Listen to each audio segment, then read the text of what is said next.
Right then, guys. So I'm back with another edition. Right.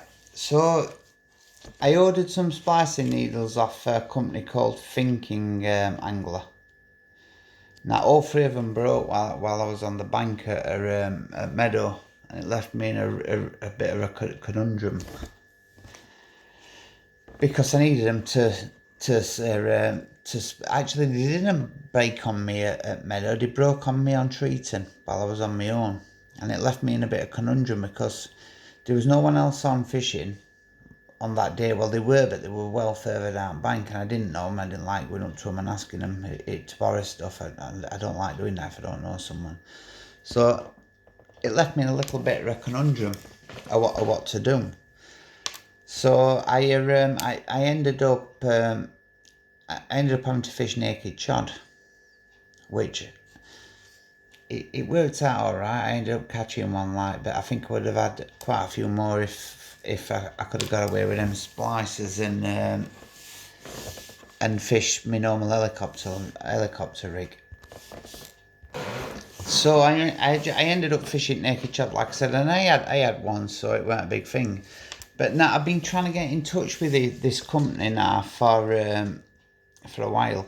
I finally got in touch with them today, and straight away they've offered to send me 3 new ones out, so that's pretty good. Now they took some getting in touch with, and I will be honest with you, they didn't answer their emails and everything to start with, and I'm hoping that the others they send me are alright, because I do like the looks of them. It's just they seem very, very flimsy. Once I'd ordered them, they sent very flimsy. Now I ain't got one to show you now because I binned them because I was that mad. I just binned them. But I've got a video of them and photos of them if need be, if I need to show them that. Now the other thing is, I've been talking to a guy about water meadow again. The normal guy I normally speak to, the guy with tackle shop down at Skegness. Well, an hunting shop down in Skegness that fishes meadow a lot through winter, and he's fished it a lot over years, to the point that he ain't been on in a while, and the fish have just got colossal from when he fished it.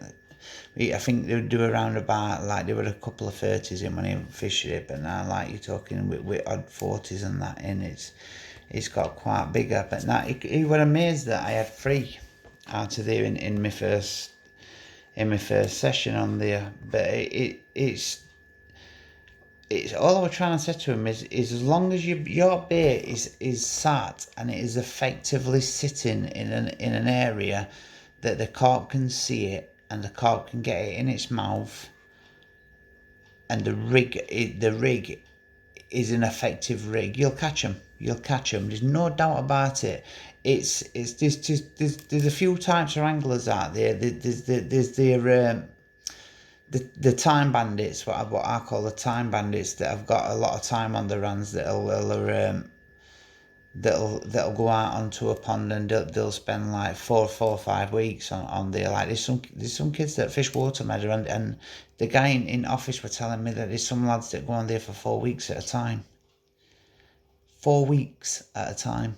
Now, if you're fishing a pond the size of water meadow for 4 weeks, and you do not have every single fish that is worth catching in that pond out within a month, and you're on that water constantly for a month, 4 weeks fishing, it's a long time. 4 weeks is a long time. Now, in that time, you should have the majority of the 18 mark. I don't care what you say, you should have the majority of the 18 mark. If you don't, you're definitely doing something wrong. To the point of that I'm going to do a week on there next year. Round about, I think it's around about May time, I'm going to do a week on there. I think there's a couple that are going to do it with me. Richard's definitely doing it. So, up to now, I think me and Richard are doing it. So I think there's a couple of others that are also interested in doing it as well. So if they jump on it, then all's good, like. But we're definitely doing it anyway. And I will say this now: in a week, if I don't have a 30 pounder or one of the bigger fish at one at 40s are in 7 days, I'm doing something wrong. And I ain't joking, I am doing something wrong. If my rig is sat effective and it's fishing, if it's fishing over light weed or heavy weed, as long as my bait is presented right and it is fishing effectively and there's nice freebies around it, what them fish like to eat, then I should have a good few bigger than that during that week.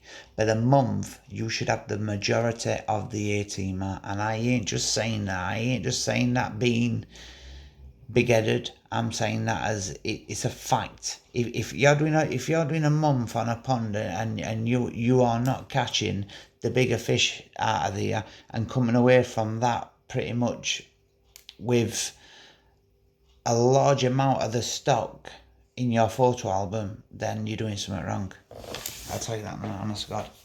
Get yourself to a golf shop, buy some golf clubs and take golf up, because I ain't joking, serious, a month is a long time, to the point that you should have the majority of fish are upon that size.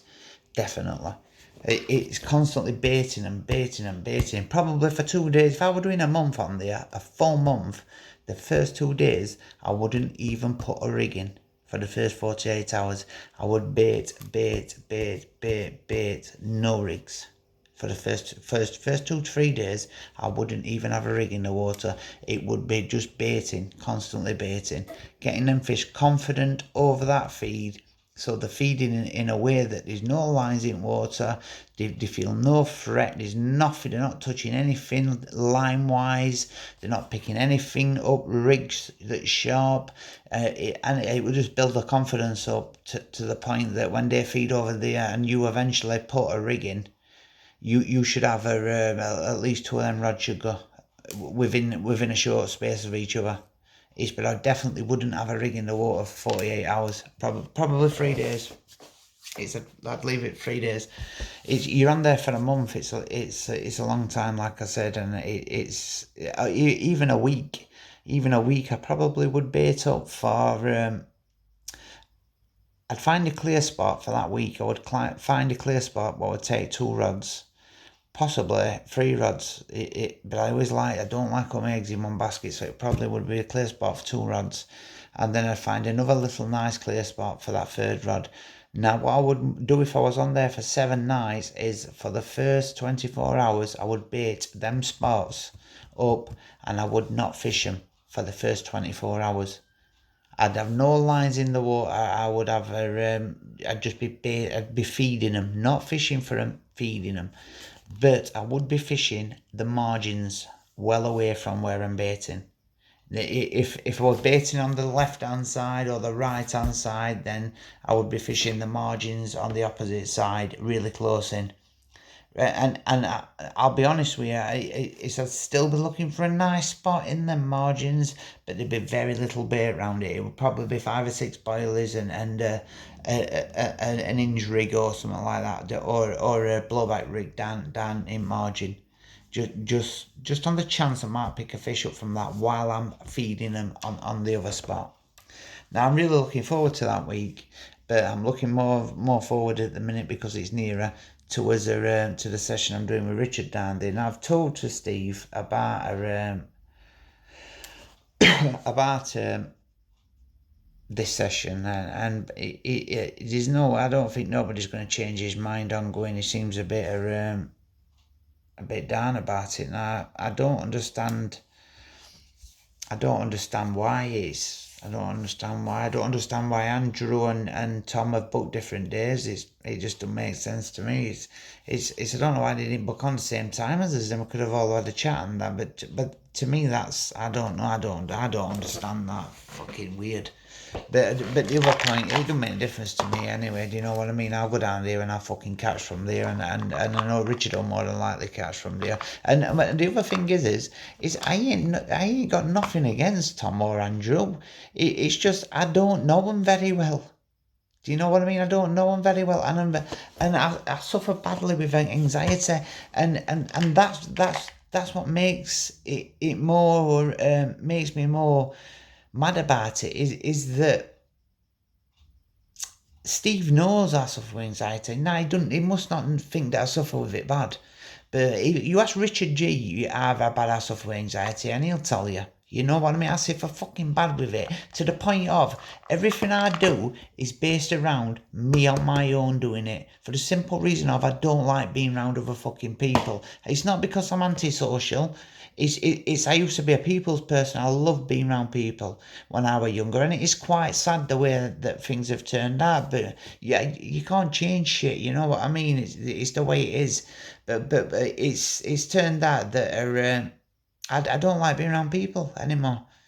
Now, if other people have got a problem with that, then so be it. But to me, I'm happy doing what I do. You know what I mean? I do photography. Why do I do photography? Why do I love photography? I love nature for number one, but it involves me being on my own a lot. I like my own company. And when I'm around other people, it stresses me out. They stress me out.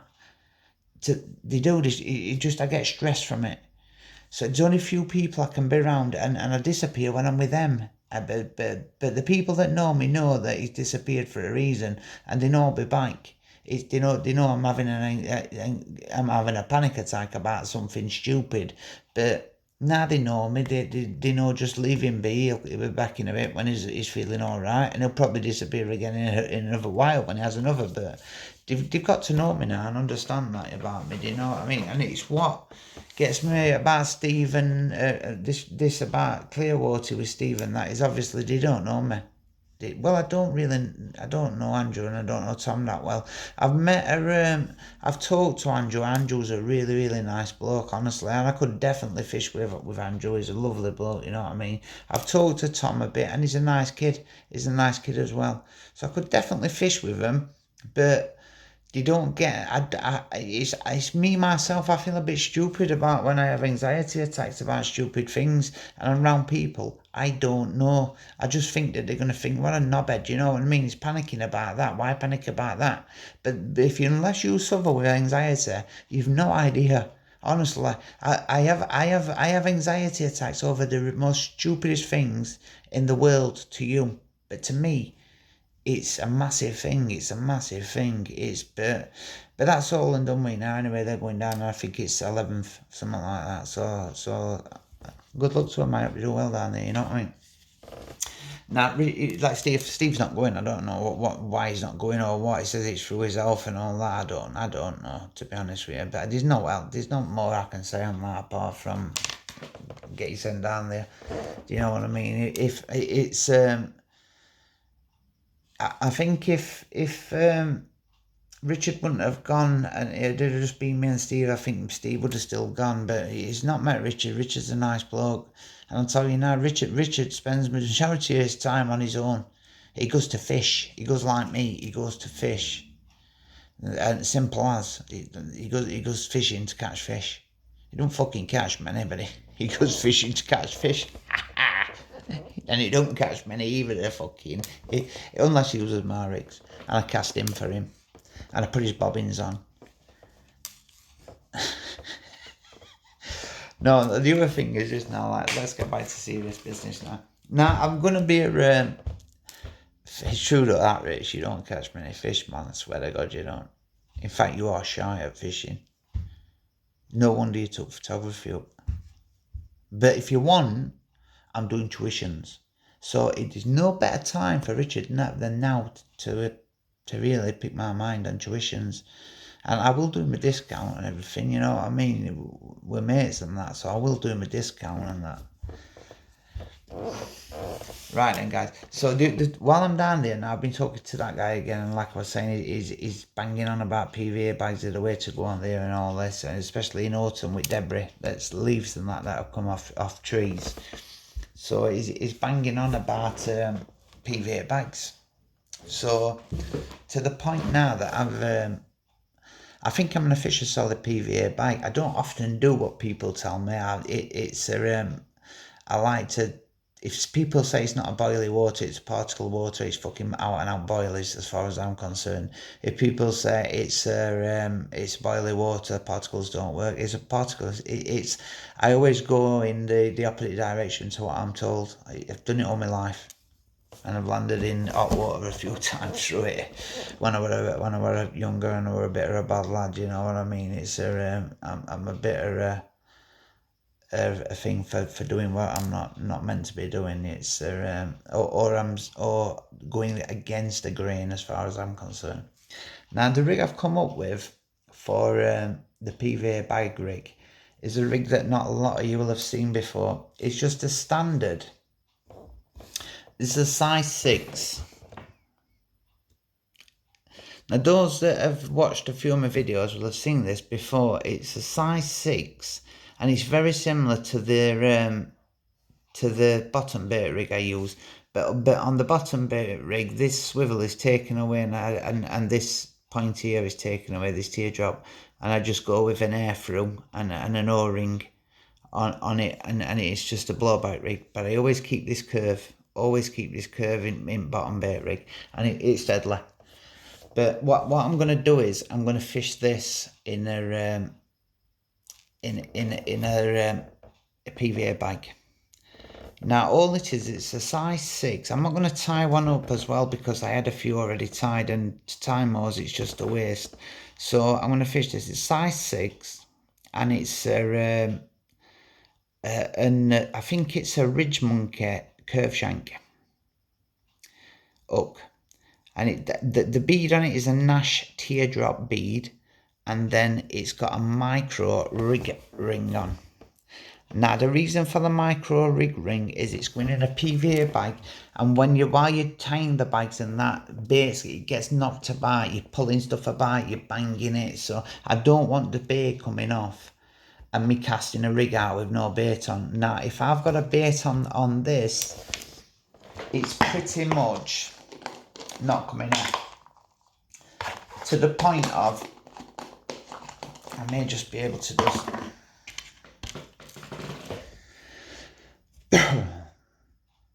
just put this in it just to show you what I mean, because these need air drying for a little bit longer, so I'll be able to show you what I mean. Plus I like the movement in the swivel, and it has, it's done it. So what we've got now there, look, is we've got one of the new pop-ups. One second guys. Right then, so now what we've got here guys is one of their it is like I said, size 6, Nash teardrop, Coda shrink tube, and then a BB shot. And when this comes down and sinks, it will come down and it will pretty much rest. My finger is the lake bed, it will pretty much rest like that on the bottom of the pond, which means it will probably be popped up, I would say 2 centimeters. Pretty much the height of the hook, it will be popped up. And it is absolutely a devastating rig when used in a PVA. It's also a good rig when it's fished blowback style on this material. Now these pop-ups, by the way, are the because I'm fishing two baits. I'm fishing pineapple and butyric acid, and I'm also doing very well on the KBS at the minute. So like I said on another post I did, I saw a post that someone had put on, and what they'd put that they'd been doing very well with tuna and pineapple together as a flavour. So if you see something like that and it sounds interesting to you, then you'd be stupid not to fish it. But that's pretty much how it sits as it is there. It will go down to that shot and it will sit at that height, but it will be more in that fashion when it's sat like that. That pop-up will come further up. Now it's a 16mm. The new pop-ups that we're doing, well, that I'm doing, they contain 35 to 40 pop-ups. Now the 650 a tub, and I'm telling you now honestly, there's a lot of stuff going on in these. I mean, like as regarding amino and butyric acid and GLM, there's a lot going on in them attraction wise. to the point where I'd quite happily wang that out in winter on its own, and I'd quite happily sit behind a rod, knowing that if a carp comes along and it sees that, it's going to pick it up. Now, the colour it's washed out. It's a washed out pink for the simple reason of I really like washed out pink. I've never been a big fan of Islay fluoro baits apart from yellow. Because the colour yellow with me has anything to do with boilies or anything like that. It's all to do with corn. It's, as far as I'm concerned, sweet corn is a natural bait to carp. They class it as natural as they do nymphs, as natural as they do bloodworm, as natural as anything. Over the thousands and thousands of years, people have been using corn to fish, which, believe me, it's a long time people have been putting corn into ponds. So they class it pretty much as a natural food source now, corn. They do. They class it as a natural food source. Same with hemp. They see hemp as a natural food source. I don't think it's declassed. They see it as water snails at all. It's totally different attraction, as in smell. They do look very similar to each other, but if you've seen water snails, you'll actually, they don't look anything like each other. Freshwater snails are actually bigger for one, and they don't have a white thing coming out of them. The carp see hemp as hemp, but as a natural food source, because it's been put in that much over the years. Now that crunch that you get with hemp, I do think that could have that could attract, the noise of them crunching could attract other fish in. It's the reason I like a lot of nut in my base mixes as well sometimes, and seed as well, for that nut. But I wouldn't ever had it in very small amounts like that, because it's not prepped, and I don't like to put unprepped seed or nuts into a base mix. I like to know that the bait I'm putting out there is safe for the fish, and but I do think that the sound of the crunch can make a massive difference. Now this may sound like I'm waffling on, but if it's not interesting, if it's not interesting to you, then just don't watch it. It's just, I know that some people they've been messaging me and they're really interested in this, and it's those few that this is for. It's for no other reason. It's for those few that it's interesting, and I'm loving getting comments off you guys saying you're enjoying them. You know what I mean? It's not many of you that are putting that. I'm getting a lot of people watching them, but not many comments. Nah, it's a man thing. That same with photography. Put a beautiful picture up of a bird, and not many men will comment on it, but thousands of women will comment. It's a man thing. They don't like liking or commenting on another male's something else another male's done. It's a man thing, as far as I'm concerned. It's a so we'll have a look for pop-ups first. So these ones are like I said, they're the tuna and shrimp and pineapple. Now they smell. I can't really get the smell of the fish, but Marie said this smells really fishy and of shrimp, with a slight pineapple in the background. And then we've got the standard, bog standard, that have killed it this year for me, and that is the bait that's killed it for me this year. Now in those, again, I'll have a lot of stuff going on. Butyric acid and amino. There's no GLM in them. They're just pineapple. They're pineapple and butyric acid and amino. There's other companies that do that flavour, but believe me, I ain't joking to you, honestly. I ordered a kilo of them, see what they were like, and they are nothing. They're not the same. They ain't the same. And then we've also got these in white. These are barrels. These are pineapple butyric acid again, and they smell absolutely beautiful. But they're 14 millimeter barrels, and they're beautiful. They sit absolutely lovely on a rig. I don't think I'll get one of these in, because these have been drying for a good while, so I might be able to force it in there. But yeah, I will be able to just. Now they sit absolutely beautiful on rigs, the D's. And the smaller baits this year, it's definitely been way to go as far as I'm concerned. Now that teardrop always wants pulling up opposite the barb again, and that's how it will sit on the bottom of the lake. Now, some people that are have had these off me, and they've said that they've actually had problems with them sinking after about 8 to 12 hours they've sunk. Now, the reason that they're doing that, guys, is because your hook's too big.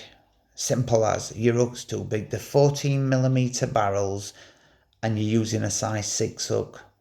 They're gonna sink. If you're using a 14mm barrel on a size 6 hook, tip it with a piece of fake cone or a little bit of coke. That's all you've got to do. Problem solved. It'll sit out there all day long. If you can, but believe me, honestly, I don't know. I was a big advocate of 16mm baits. I really were. I loved big baits at one point. I really did like big baits, but this year I've learned a hell of a lot about smaller baits are the way to go, and it's definitely most of the big fish I've had this year have been on smaller baits.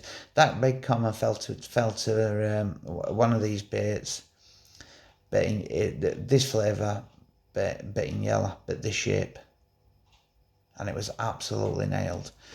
Now we'll get back to the rig that I'm using in PVA bag. Now this material is a Nash's. It's a Nash material, and it's a material called Triggerlink. Now it's absolutely brilliant. It's a really underrated material. Now I'll just have to pause for a sec. So I'm gonna have to moisten it. Right then, so I've just moistened that down now. So now you're gonna get to be able to see the real what makes this material really special. And if you've watched In Pursuit of the Largest by Kevin Nash, which if you ain't, you want to watch it, because as far as I'm concerned, Kevin Nash is one of the best anglers, carp anglers that there's ever been. He loves his son and everything, and you know what I mean. Not a lot of people like him for it, but he makes quality gear. It makes quality gear that's designed for anglers that are going not on your average day session, that they're going for months and months on end. And it's the reason it's so expensive. His stuff is it's designed for those fishing big waters out there. So but this material when you get it, it's a light colour.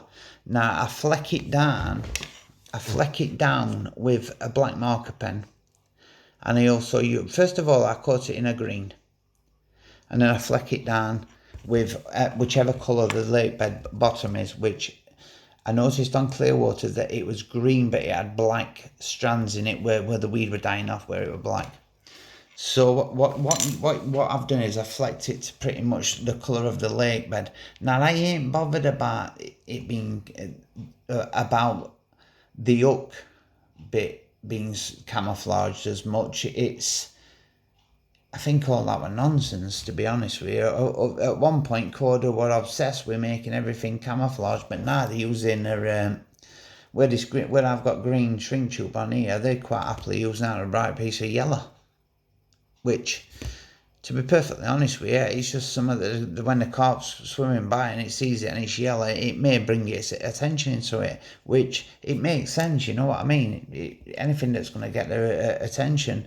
But this trigger link, what makes it unique, this rig is probably, I would say, 3 inch long, and it'll be going in a solid bag, like I said, and the bait will be tied on. And when it comes out, I've showed you how it'll sit. It will sit like that. But the beauty of it is when a fish picks it up, and it will always get them in the bottom lip. It will always get them in the bottom lip. Always, bang. Again, bang. Again, bang. Now people say, I hear a lot of people say on the internet That's nonsense. It's totally different underwater and all that. Listen, honestly, if it flips and it gets you on your hand, I like to do the flat palm test, which on the flat palm test, if it can get you on a flat palm like that, and we'll do it again, the flat palm again, straight away again, look at that, bang, straight away again. Now I do it 3 times, and if it gets me 3 out of 3, which bang, 3 out of 3, it's got me. As far as I'm concerned, that rig, if Caught picks it up, it's game over for it. It's in net. Right, but the key element of this stuff is that, and that is it goes from 3" to perhaps 5. It's the stretching it. It's and I don't care what anyone says. A lot of people do not like it for that stretching it, but they say it could pull the hook out. Now I don't think that at all. From the hook holes I've had on this stuff, no way do I think that at all. I always use a heavier lead as well, and it is always fished a drop off. Always fish drop off. With Trigger Link, you've got to fish a drop off lead system. Otherwise, if that lead's bouncing about, then it could potentially be doing this, and it could potentially bounce that. You lose that lead, and you've just got like pulled to its maximum. And the more the fish pulls away, the deeper that hook. And because it's only a 6, the deeper that hook goes into the fish's mouth, to the point of I've actually had them on this hooked, and the only bit left was that about that much of the hook stuck out, because the hook hole was that deep from it picking it up off a 4-ounce lead, shaking its head, and the bunginess of the Trigger Link. It's pulled that hook deeper into its bottom lip, and all you're left with is that short bit sticking out. I'm telling you now, honestly, the hook hold was unbelievable. I've had on these, unbelievable. So it's definitely worth thinking about. It's a underrated material. Is Trigger Link. Now I'll take it and